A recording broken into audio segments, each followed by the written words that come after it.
Well, my greetings to Madam Rajavi and all the attendees at the event. I'm very sorry I'm not there with you, but I certainly promise that I will be visiting Ashraf 3 later this year and looking forward to it.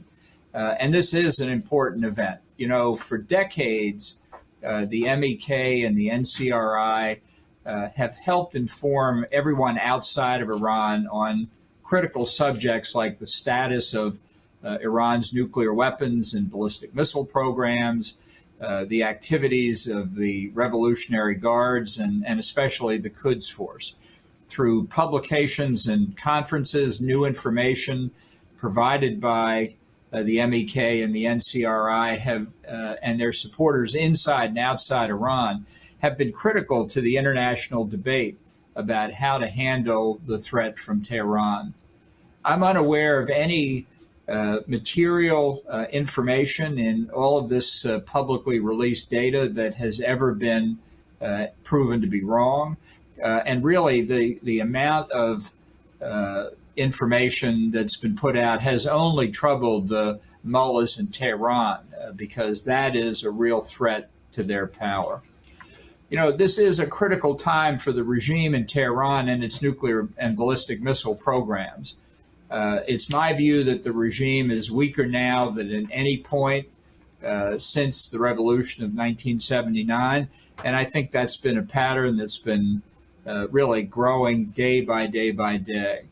Many people in the West don't know about the difficulties that the regime is in because reporters often don't leave Tehran. But we can see that the economic hardship, the inflation, high unemployment, and discontent are rampant throughout the countryside among the farmers, the small business people.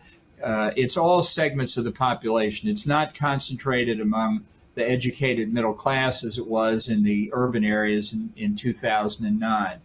Demonstrations led by the MEK and others have made it plain for those with eyes to see that the average Iranians around the country realize that the problem is the regime itself.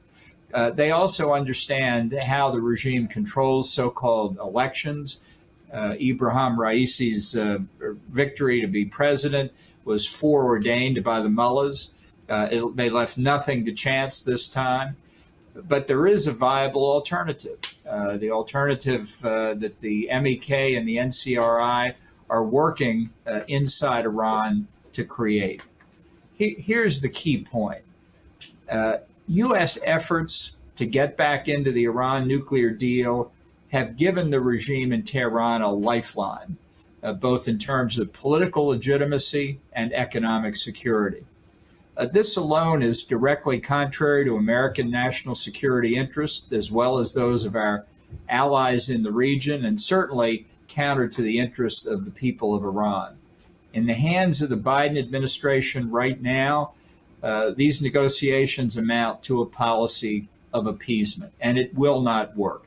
Look at the political legitimacy aspect, that this authoritarian regime, which launches terrorist attacks against its neighbors in the region and threatens terrorist attacks around the world, is given a presence on the world stage that it does not deserve and could never earn itself. And yet, despite any number of U.S. concessions, these negotiations on a possible re-entry into the JCPOA may finally be coming to an end. And it's critical that it stop, because if we ever allowed the sanctions to be lifted and the frozen assets to be returned, this is something that would benefit the regime in ways that you can't even calculate simply in dollars and cents. There's a direct correlation between the nuclear program and the regime's survival. So if the deal fails, the regime's economic lifeline also disappears. So that more sanctions, more effective enforcement of sanctions here become critical if we're ever going to get back to a maximum pressure campaign. Iran has, the government has two remaining demands that I'm still afraid the Biden administration may give into. One is to commit that no future U.S. government ever re-enters the deal. Now, This is a demand that's simply impossible under America's constitutional structure. But I'm not going to argue the constitutional point here today. I just want to make it clear, not only to the mullahs in Tehran, but to businesses and economic interests all over the world, in Europe and the United States in particular. The first is that every responsible Republican candidate for president has said that if they are elected in 2024, the United States will again withdraw from the nuclear deal. So there's going to be a very short window if politics proceed in the United States the way they appear. But even for those who might think of taking advantage of that short window to do business with the mullahs in Tehran, just want to let them know, and their boards of directors and shareholders should know as well, that we're going to be watching very carefully who tries to slip in and do business if the deal ever comes back into force before it gets canceled again. And for all those businesses who think there may be a short-term profit, I want them to know that their names will be mud for many Americans. Now, the second Iranian deal is they want the Revolutionary Guards taken off the list of foreign terrorist organizations. The Revolutionary Guards are a terrorist organization, not just through the Quds Force externally with their threats in the region, their threats in Western Europe and the United States. They're terrorists within Iran, too.